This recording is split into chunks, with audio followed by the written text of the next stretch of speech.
Hai para Sudaners, kumaha kabarna? Damang sadena dengan saya si Otong kembali lagi di channel Ningali Film. Pada episode kali ini kita akan membahas alur cerita dari film Sang Penguasa Dunia yang rilis pada tahun 2022 untuk bagian yang ketiga. Dan tidak usah berlama-lama lagi, mari kita mulai ceritanya.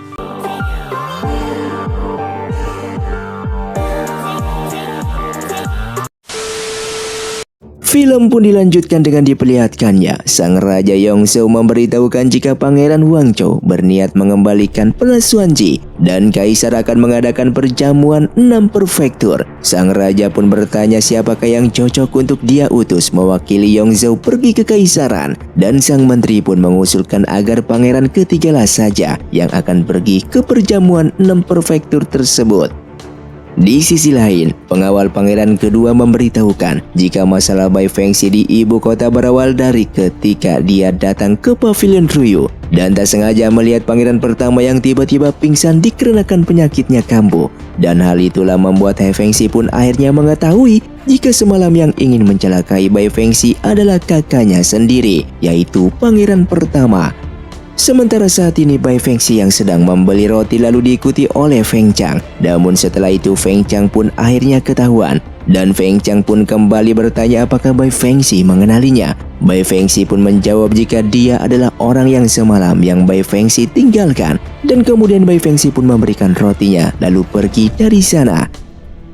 Di sisi lain, Pangeran Huangzhou sedang di perjalanan menuju ke Kaisaran untuk mengembalikan Pelasuanji. Namun setelah itu rombongan mereka pun diserang. Di Istana Negara Dong, Kaisar pun diberitahukan jika Pangeran Huangzhou diserang tidak jauh dari ibu kota. Kaisar pun lalu meminta jenderalnya untuk membawa Pangeran Huangzhou datang ke sini dengan selamat. Sementara di aula para pangeran pun dari berbagai prefektur sudah berkumpul. Tak lama setelah itu datang Pangeran Huangzhou yang langsung menghadap sang kaisar. Ia pun menjelaskan keterlambatannya disebabkan karena ada orang yang menyerangnya dan Pelasuanji yang ia bawa telah hilang direbut orang. Pangeran Huangzhou tidak tahu siapa yang menyerangnya, tapi ia mengira jika mereka bukan dari dunia persilatan. Para pangeran lalu saling menyalahkan dikarenakan orang yang mengambil Pelasuanji bukan dari dunia persilatan, maka pelakunya adalah salah satu dari 6 prefektur. Pangeran Huangzhou pun lalu meminta Kaisar untuk ke 6 prefektur membantunya agar memudahkannya menyelidiki kasus tersebut.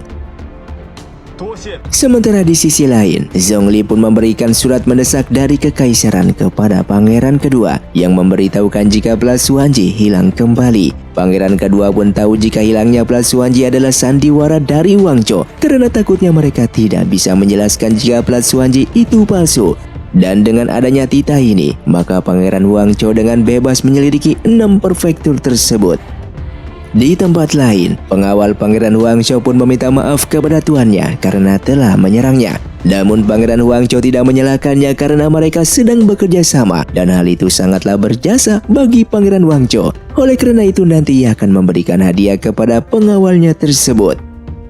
Singkatnya di Istana Yongzhou, terlihat adanya ujian untuk para pelajar demi mendapatkan jabatan menjadi pengawal pangeran jika mereka lulus dalam ujian ini. Dan terlihat para pelajar yang akan masuk pun diperiksa terlebih dahulu. Namun salah satu pelajar bernama Wang Hui ketahuan menyembunyikan catatan kecil di dalam batu tintanya. Ia pun lalu dibawa oleh para prajurit di sana. Setelah itu ketua pengawas pun datang menemui ketiga menteri. Ia pun melaporkan jika semua peserta sudah diperiksa dan 6 pelajar yang membawa catatan kecil sudah diantarkan ke biro hukum. Sang menteri lalu mengambil soal ujian di dalam kotak tersebut dengan memperlihatkan jika segelnya masih utuh dan mereka pun akan membukanya karena ujian istana akan segera dimulai. Di sisi lain, Zhongli pun datang ke kediaman Bai Fengxi dengan membawa banyak barang dan makanan. Zhongli pun menghampiri Bai Fengxi dengan memberitahukan jika tuannya menunggunya di depan. Di saat mereka bertemu, Hai Fengxi pun memberitahukan jika pavilion sudah mendapatkan kabar bahwa guru Bai sedang ada di Gunung Wu. Dan Hai Fengxi juga sudah mengutus orang untuk memastikannya. Di dalam aula ujian, terlihat seorang pelajar bernama Yusin ketahuan melihat sebuah catatan kecil. Di malam harinya ia pun ditanyai mengenai catatan kecil yang ia bawa dan Yusin memberitahukan jika catatan kecil itu sudah ada sendiri di akademi. karena sebelumnya ia bertemu dengan seorang penjual yang menawarkan catatan kecil untuk ujian, sehingga ia tidak perlu lagi membawa catatan tersebut ke tempat ujian. Sang menteri pun mengatakan jika perkataannya itu benar, maka kasus kecurangan ini adalah yang terbesar dan menyuruh ujian ini untuk dihentikan. Singkatnya di halaman depan, semua murid pun sudah dikumpulkan. Para pengawas juga menemukan 6 catatan kecil di ruangan para pelajar, dan ke-6 orang itu pun lalu ditangkap oleh para prajurit. Dengan bersamaan, Feng Qiwu diberitahu jika adiknya tertuduh membawa catatan kecil, dan catatan itu ternyata semua jawaban dari soal ujian di istana. Mendengar berita tersebut, sang raja pun sangatlah kecewa, dikarenakan ia yang meminta ketiga menteri untuk mengawasi ujian agar tidak ada kecurangan. Namun malah terjadi kasus kecurangan terbesar di dalam sejarah Yongzhou.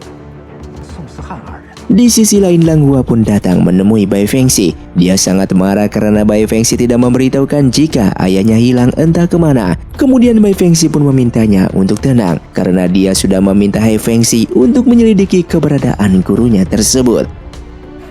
Sementara saat ini Hai Fengxi diberikan gambar seorang penjual yang sesuai dengan perkataan Yuxin, dan ia pun menemukan orang tersebut yang langsung akan dihukum.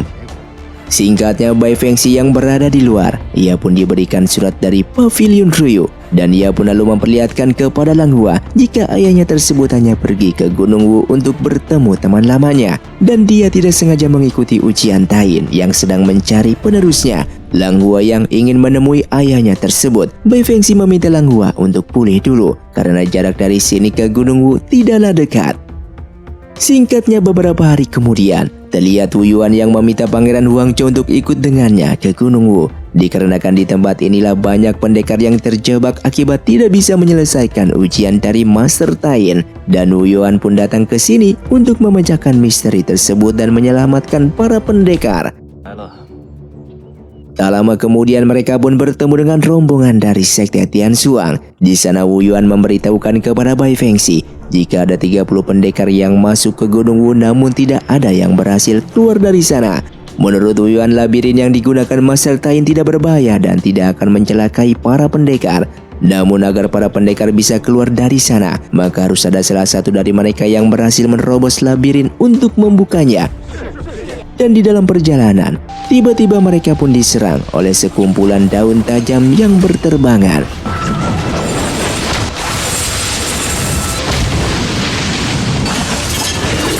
Di sana terlihat Lang Hua dan Ciurong yang masuk ke dalam lubang. Seketika Ciurong mendengar ada seseorang yang mendekat, dan ternyata orang yang datang adalah Guru Bai, sehingga Lang Hua yang melihatnya pun sangatlah senang dan bisa bertemu kembali dengan ayahnya tersebut. Sementara di sisi lain, Bai Fengxi dan yang lainnya masih melanjutkan perjalanannya, dan kini mereka diharuskan untuk menyeberangi jurang. Bai Fengxi pun lalu mengajak mereka untuk berlomba dan melihat siapa orang yang pertama yang duluan sampai ke sana. Xiao yang terjatuh langsung diselamatkan oleh Pangeran Huangzhou, dan hal itu membuat mereka berdua pun pada akhirnya gagal mengikuti ujian tersebut. Sementara Bai Fengxi dan Wu Yuan yang tidak menemukan petunjuk arah memutuskan akan berpencar. Namun Bai Fengxi yang sudah berjalan, Wu Yuan di belakang menggunakan kekuatannya mencoba untuk menjelakai Bai Fengxi, dan hal itu membuat gunung menjadi gempa. Setelah itu Guru Bai pun berterima kasih kepada Pangeran Huangzhou. Jika bukan karenanya pasti banyak dari mereka yang sudah mati. Di sisi lain, Master Tain diberitahu jika Wu Yuan merusak posisi jebakan di dalam gunung hingga menyebabkan gempa, sehingga sang master pun memerintahkan muridnya untuk memperbaiki jebakan tersebut. Sementara itu Bai Fengxi yang terjebak di bebatuan sudah sadarkan diri, dan tak lama kemudian Hai Fengxi pun datang untuk membawanya keluar dari sana. Dengan bersamaan Master Tain pun diberitahu jika para pendekar di lembah dalam keadaan baik-baik saja, dan saat ini Wu Yuan pun sudah terkurung di dalam formasi. Master Tain sengaja mengurungnya di sana dikarenakan dia sudah mencelakai para pendekar yang mengikuti ujian demi mendapatkan jurus rahasianya. Dan di malam harinya, Hai Fengxi yang telah berhasil menyelamatkan Bai Fengxi, ia pun menyuruh Bai Fengxi untuk beristirahat karena esok hari Hai Fengxi juga akan ikut mencoba ujian tersebut. Dan keesokan harinya mereka berdua pun sudah bersiap untuk mengikuti ujian Master Tain. Di sini mereka berdua pun langsung disambut dengan 6 formasi patung yang siap akan menyerang mereka. Di sana Feng Xi memberitahukan jika setiap potongan batu di lantai memiliki jebakan. Jika ingin pecahkan formasi ini maka mereka harus melihat hubungan antara batu ukiran dengan patung batunya.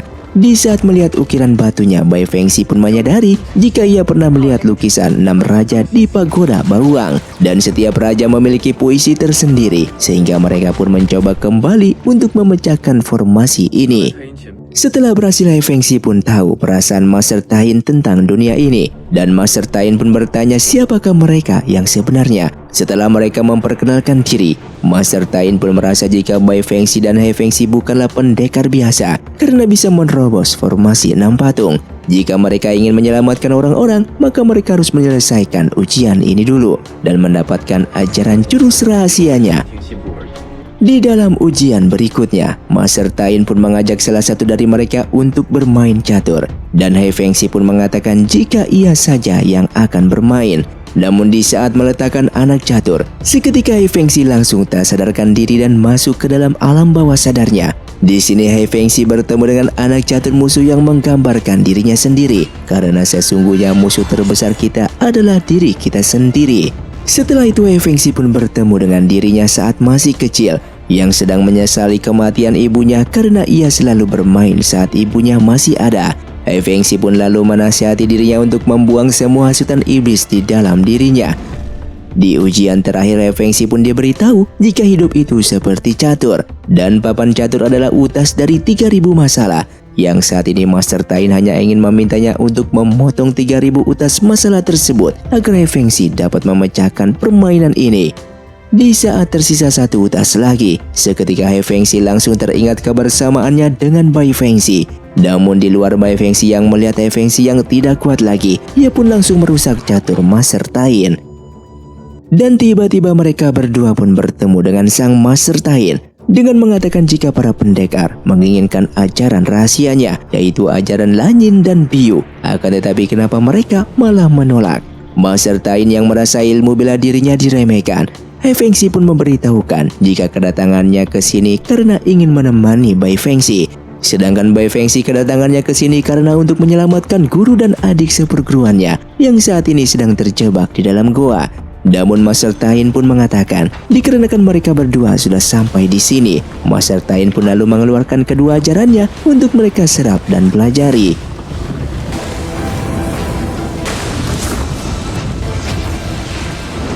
Feng Xi yang sudah selesai, ia pun tiba-tiba saja kesakitan karena mempelajari Lanyin membuat tenaga dalamnya menjadi kacau. Jika tidak ditolong maka dia akan kehilangan akal sehatnya.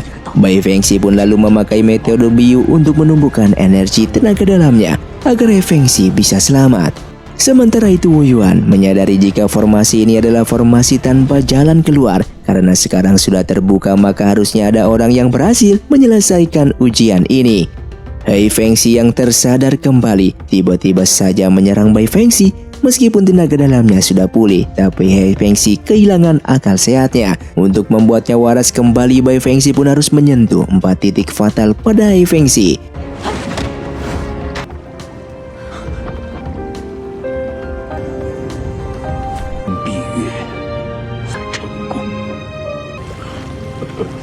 Di sisi lain, Wu Yuan ternyata pemimpin dari sekte Duanhun. Di sana ia pun diberitahu jika orang-orang mereka telah berkumpul di luar gunung dan lalu menyuruh mereka untuk menyergap para pendekar yang akan turun gunung. Yang pada akhirnya para pendekar yang berhasil keluar dan akan turun gunung tiba-tiba diserang oleh pasukan dari sekte Duanhun.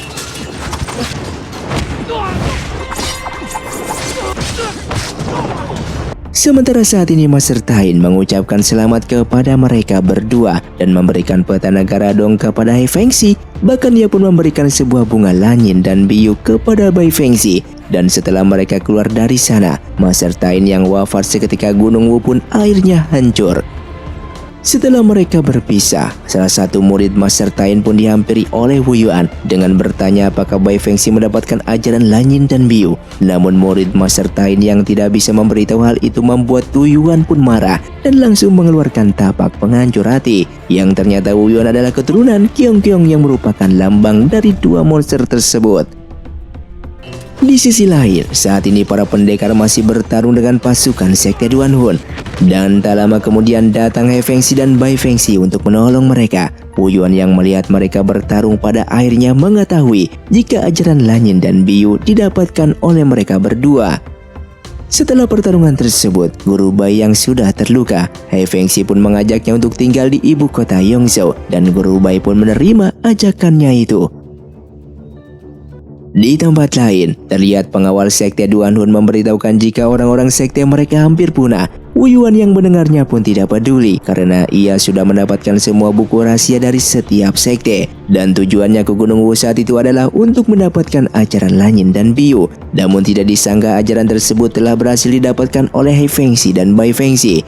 Oleh karena itu kali ini mereka harus lebih lama tinggal di ibu kota Yongzhou untuk mendapatkan kedua ajaran tersebut. Dengan bersama He Fengxi menemui Guru Bai, dan di sini Guru Bai ingin meminta bantuan Pavilion untuk menyelidiki tentang pelasuan Ji palsu.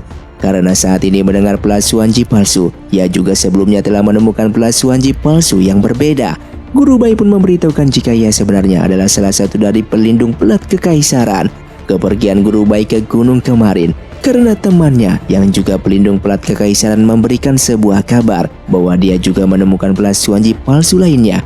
Guru Bai pun lalu meminta He Fengxi untuk menyelidiki kasus tersebut. Siapa yang telah memanfaatkan pelasuan Ji palsu untuk mengacaukan dunia dan memintanya untuk tidak memberitahukan masalah ini kepada Bai Fengxi. Di sisi lain, Wu Yuan sudah tahu cara untuk mendapatkan ajaran Lanyin dan Biu, yaitu dengan menunggu He Fengxi dan Bai Fengxi bertarung bersama dulu. Setelah itu terlihat Wu Yuan sedang melawan kutukan darah keluarga Yu. Ia yang sudah tidak kuat, pengawal Sekte Duanhun pun menghampirinya dengan memberikannya sebuah obat. Wu Yuan yang merasa kutukan darahnya semakin hari semakin kuat, ia pun harus segera mendapatkan ajaran Lanyin dan Biu agar dapat mengendalikan darah kutukan dan memperpanjang usianya. Pengawal Sekte Duanhun pun lalu memberikan sebuah informasi penting. Jika orang yang telah ia utus untuk mengawasi He Fengxi dan Bai Fengxi menemukan sebuah rahasia jika identitas He Fengxi sesungguhnya adalah pangeran kedua dari Yongzhou. Wu Yuan yang mendengarnya pun sangatlah terkejut dan ia pun berencana akan membuat Yongzhou menjadi kacau. Sementara di malam harinya, Feng Kewu yang berada di luar tiba-tiba Wu Yuan menyerang dan membuatnya pingsan karena Wu Yuan akan meminjam tubuhnya untuk mendapatkan ajaran Lanyin dan Biu. Keesokan harinya pangeran kedua pun diberitahu jika Feng Qiu sedang terluka. Pangeran kedua yang sudah memeriksanya merasa jika racun pada Feng Qiu sangatlah aneh karena menyebabkan yin dan yang-nya memiliki menjadi terbalik. Pangeran kedua yang sudah menyegel pembuluh darahnya meminta pelayan untuk menjaganya. Kemudian pangeran kedua pun menemui Bai Fengxi. Ia yang menceritakan tentang keadaan Feng Qiu saat ini. Pangeran kedua memerlukan kekuatan Biu milik Bai Fengxi untuk membantunya. Dan pada akhirnya racun tersebut berhasil keluar dari tubuhnya yang akan membuat Feng Qiu akan terbangun beberapa menit lagi. Di sini pangeran kedua merasa heran karena racun Feng Qiu hanya bisa dipecahkan oleh ajaran Lanyin dan Biu. Ia pun merasa jika mereka sedang dalam bahaya. Sehingga pangeran kedua pun meminta Bai Fengxi untuk terus bersamanya selama beberapa hari ini. Jangan berpisah dan harus saling mendukung. Dan Feng Qiu yang tersadar kembali, pangeran kedua dan Bai Fengxi pun datang menemuinya. Di sana terlihat Feng Qiu pun berterima kasih kepada Bai Fengxi dikarenakan telah menolongnya. Feng Qiu yang tidak tahu siapa orang yang mencelakainya, namun ilmu bela diri orang itu sangatlah tinggi dan dia membuat Feng Qiu pingsan hanya dengan satu pukulan. Di tempat lain, Zhongli pun memberitahukan Master Bai jika Bai Fengxi dan pangeran kedua beberapa hari ini sedang menyelidiki kasus sehingga mereka untuk sementara waktu tidak bisa kembali ke sini. Di kediamannya, Feng Qiu pun kembali didatangi Wu Yuan dan terlihat Wu Yuan mengambil kembali benda yang dia masukkan ke dalam tubuh Feng Qiu karena benda itu sudah menyerap ajaran Lanyin dan Biu. Dan singkatnya Wu Yuan pun lalu menyerap ajaran Lanyin dan Biu yang pada benda tersebut. setelah berhasil menyerap kekuatan itu ke dalam tubuhnya. Wu Yuan pun mengatakan jika kedua ajaran ini hanya bisa menekan kutukan darahnya untuk sementara waktu. Di istana, sang raja yang sedang membahas masalah bendungan di kota Liang, pangeran kedua pun datang dan bersedia pergi ke kota Liang. Dikarenakan ia pernah meneliti cara pembangunan bendungan di Kementerian Pekerjaan. Lalu sang raja pun memberikan perintah agar pangeran kedua membawa 500 pasukan dan langsung berangkat esok hari ke kota Liang. Dengan bersamaan, Bai Fengxi pun mendapatkan surat dari wilayah Qingzhou jika masalah kota Liang membuat wilayah Qingzhou dalam masalah. Bai Fengxi pun yang meminta izin untuk pergi ke kota Liang. Guru Bai pun mengizinkannya untuk pergi ke sana. Dan film pun bersambung. Terima kasih untuk kalian yang sudah menonton video ini sampai habis. Sampai jumpa di video selanjutnya. Saya pamit ulang dari Ningali Film. Si Otong undur diri dan salam Sundaners.